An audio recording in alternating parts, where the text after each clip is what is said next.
Okay, go. Yep. Ready? Yep. You hit record? I did. Is it recording? Yep. Hi. Today my presentation is on credit cards versus debit cards, which is better.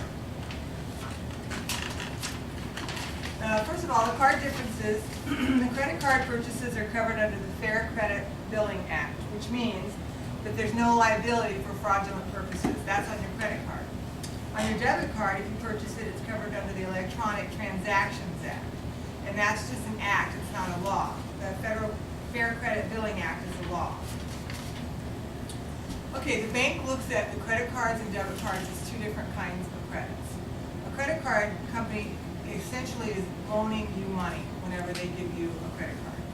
They send you a bill and then you're obligated to pay the balance. If you don't pay it within a certain time frame, they can assess fees and interest. A debit card, the way the bank looks at that is it's associated with your bank account. When you make a purchase, that exact amount of money is taken out of your account within a few days. It's usually associated with a PIN number, personal identification. Okay, when you do a head-to-head comparison of credit purchases, you have the ability to delay paying for some of your purchases. There's also advantages like when you rent a car and you use a credit card, you don't have to buy extra insurance through the rental company. Your credit card already covers that. Some companies offer credit card reward points, and you don't have to deal with change or coins when you use your credit card. And the bookkeeping is easier. There's a record of the receipt. On a credit, also with credit purchases, it provides cash flow options for a small business. And then the warranties, some credit card companies offer additional warranties when using your card. So if you buy a TV on a Discover card, you might have more warranty with the credit card than you would just if you bought the television out with cash. And then some merchants will give discounts when you use a credit card. Using a credit card also makes people feel sophisticated. Here, just put it on the credit card. Also, if there's a dispute, a credit card company will fight that dispute on your behalf. And using a credit card can also help build credit history. When you make a debit purchase, Visa and MasterCard offer zero liability for unauthorized transactions. So if you use a Discover card or some like American Express card, they don't always offer the same fraudulent liability coverage that Visa and MasterCard does. It's also hard to overspend when you use a debit card. If the money isn't there, you can't spend it. And then a unique PIN is associated with a debit card. So it's harder for people to pull fraud with your debit card. Also on a debit card, you can get cash back, and the fees are usually less. There's no interest or transaction fees to the customer. With a debit card purchase, you spend less because consumers report that debit cards feel more like real money. The purchases show up right away. And merchants like this option more because the fees to process are less. These savings are usually passed on to consumers. Okay, with me so far? Internet purchasing. Okay, I just had a recent thing happen to me. I purchased an item online with my credit card, and the item had a full 60-day warranty. When the item got to me, it wasn't what I expected, so I wanted a refund or to return it. After 4 emails to the company, I never heard a word to them, so I got upset and I called Discover, the credit card that I use.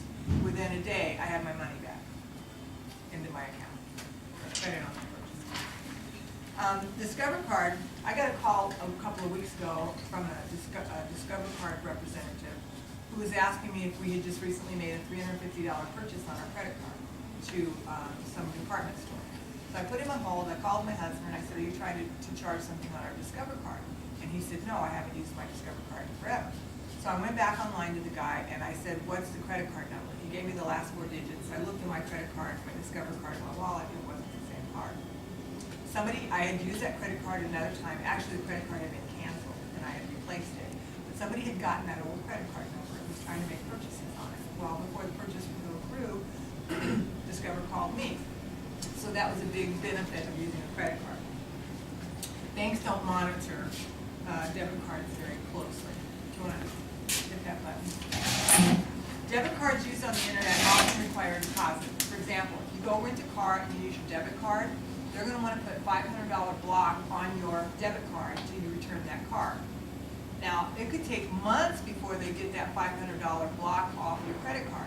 So if you have $1,500 in your bank account, you use a debit card to go rent a credit car with it, they're gonna block off that $500 and they'll hold it until they get everything completely covered. It took almost 6 weeks to get that money back in some cases. So when you use a debit card, it blocks money off. Final thoughts. Debit cards help you control your spending and they help you avoid the credit card debt. Credit card purchases are covered by federal law. Federal law says that if it's made by fraudulent means, then you don't have to pay for it. That's if you use a credit card. So if you go online and you purchase stuff with your credit card, you're a lot more covered as far as fraudulent. Somebody gets that credit card number and they want to use it later on, the credit card company can get that stopped by federal law. You don't have to pay anything. If you use your debit card, they'll clean your bank account out before you realize what's going on, and you might not ever get that cash back because they don't have a law protecting electronic transactions. Both debit and credit cards have associated fees, but debit cards are usually less. Cash ultimately does not work for internet spending, but using cash is advocated by credit card companies to control, or credit coaching companies to control your spending. And a debit or credit card is safer to carry than cash. When you go online and you shop, there's also other risks. There's hidden charges, phishing, credit card scams, and identity theft. And one food thing for thought. When you go to the store and they ask you for your zip code, do not give them your zip code. And the primary reason that coaches from the credit cards or debit card in online purchasing people say the reason they do that is because when you give them your debit card, all they have is your name and your account number. When you give them your zip code, now they can find your address and send you bulk mail. You have any idea what phishing is supposed to be? Phishing is where they're trying to get more information. Good question. They're trying to get more information, not only like 58075 is your credit card, or if you live in Breck, it's a different one, but then they also can get your address. So they essentially get 2 or 3 pieces of information. By getting your zip code or a telephone number, they're going to be able to get more information. They're also going to be able to solicit you with that. Things you can do when you do purchase on the internet is you can update your antivirus software, make sure that it has antivirus software on it. There's a firewall, and is the website a good place to shop? And you never fill in information from a pop-up. If you're on the internet and a screen pops up and they want information, never fill it out. That's bad. And always pay by a credit card. And then you want to print out your online transactions because you can use that to get money back if there's a problem or a dispute. And then there's one other thing about warranties. There's a full warranty or a limited warranty. A full warranty means that it's going to be replaced if it's broken or damaged. A limited warranty might say, well, we'll replace it or we'll repair it, but you have to pay for the label. We'll pay for the parts. So those are some of the things that you should consider when you purchase on the internet. Okay, thank you. That's it. Can you turn that off? So you should use your credit card or Absolutely. When you're purchasing on the internet, always use your credit card. If I go to the gas station,